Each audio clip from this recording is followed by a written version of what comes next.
Well, hello guys. Long time no see. Sorry I haven't been around for a while. I've still been active, although I've just mainly been on TikTok. If you did want to see any of the shorter form minute 1-2 minute videos I've been doing for this project, then that's where to find me at the same name as my YouTube.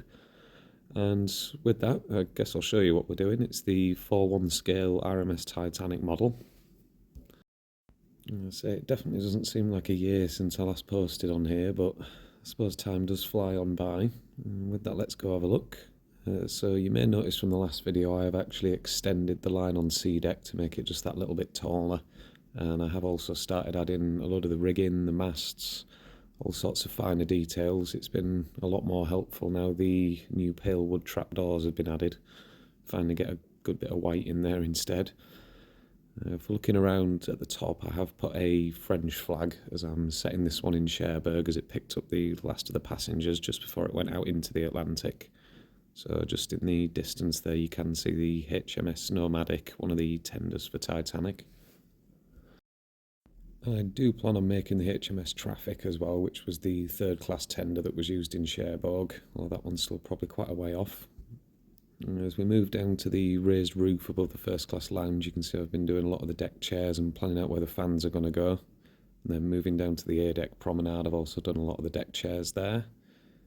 And then continuing back towards the engineer's promenade, this is the section just above the reciprocating engine casing. You can see where the expansion joint is, and then the top cover for the rear first class staircase. And as we do come back to this bit as well, you can see I've done a bit more rigging. I haven't attempted to start it on the funnels yet. I still need to do the interiors of 3 of them. And over here as well, we do have a few more flags. Halfway up you can see the Royal Mail flag, as well as the White Star Line flag. And as then we start moving over the aft castle, where the third class open spaces were, we can pop down here. This is the third class staircase at the back of the boat, leading through into the third class smoke room, and then just through this door is where the 2 small steam engines were that actually powered the ship's rudders. You can see this big black gearing system there attached to both of them, and that then loops back up over to this section. I may not be able to cover all of the internal rooms that I've done on this video, but I'll definitely do my best at showing you as many as I can. As we come through this door, this is the rear second class staircase without the lift shaft. This comes into the second class common area where you'd see a piano. Through here is the second class lounge that then loops on this side to the forward second class staircase with the elevator shaft. If we go down to D deck, this then leads to the second class dining saloon. You can see I've just started planning on where some of the tables are going.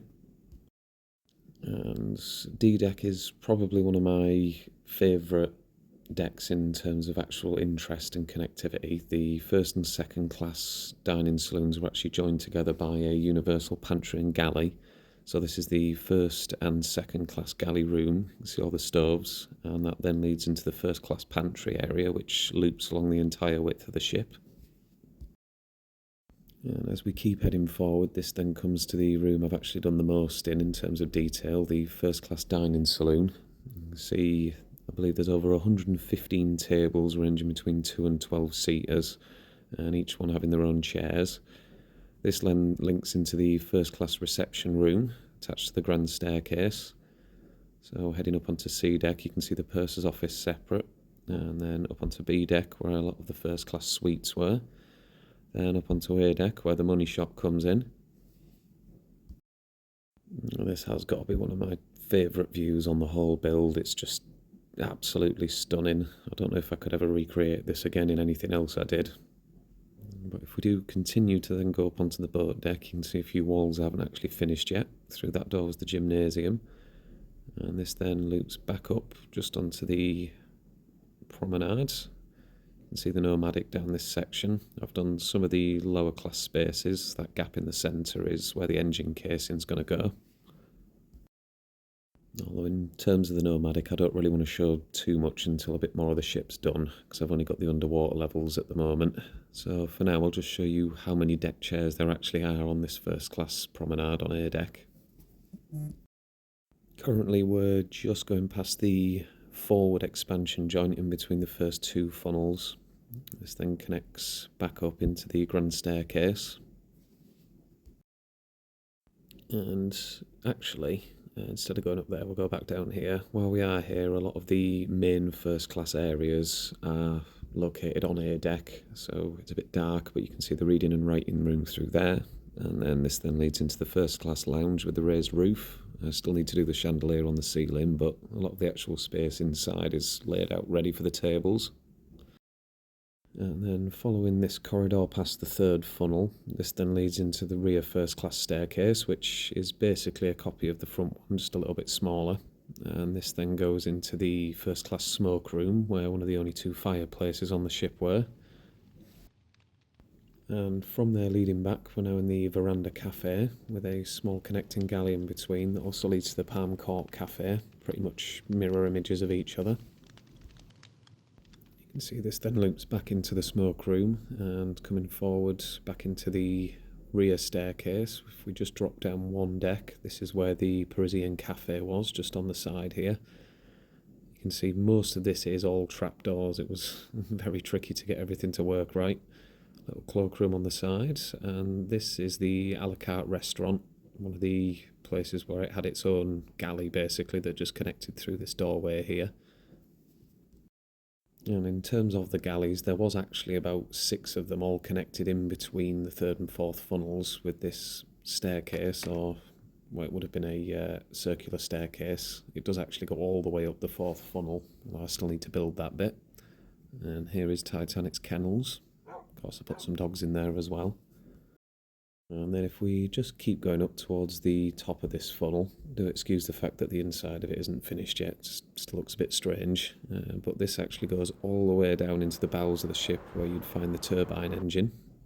And this obviously was the one that ran the central propeller with the 2 reciprocating engines in the forward compartment that run through the sides on these manifolds that come out the white sections.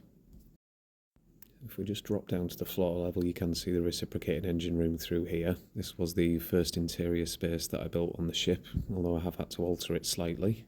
And then this is the casing that we saw slightly earlier in the video that goes up in between the third and fourth funnels again.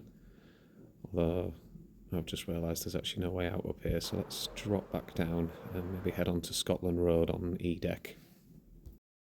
Now, Scotland Road was the very large corridor that acted as getting the third class passengers from their sections at the front and the rear of the ship. And it was also the side where a lot of the service staff would have rooms, such as wait staff and first class porters and things like that.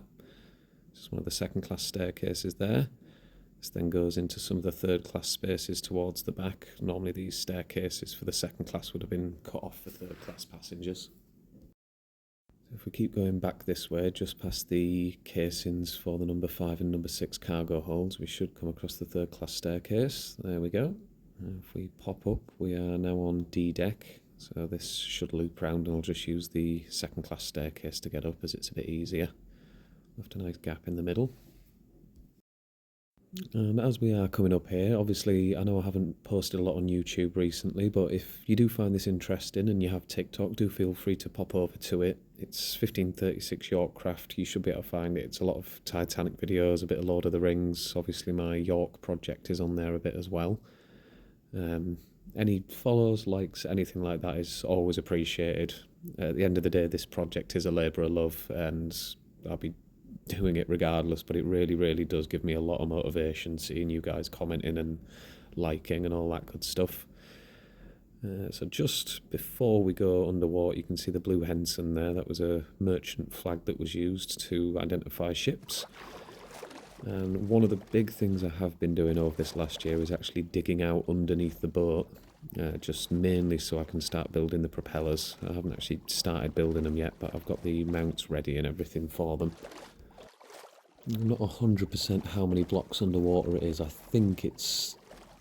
Actually, yeah, it says there it's about 24 blocks. So I've basically, in a lot of places, had to dig out this entire section, which is over 90 blocks wide, plus about 30 blocks each end of the boat as well.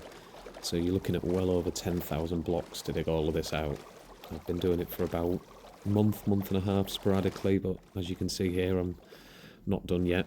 I've pretty much got one full half of it done now.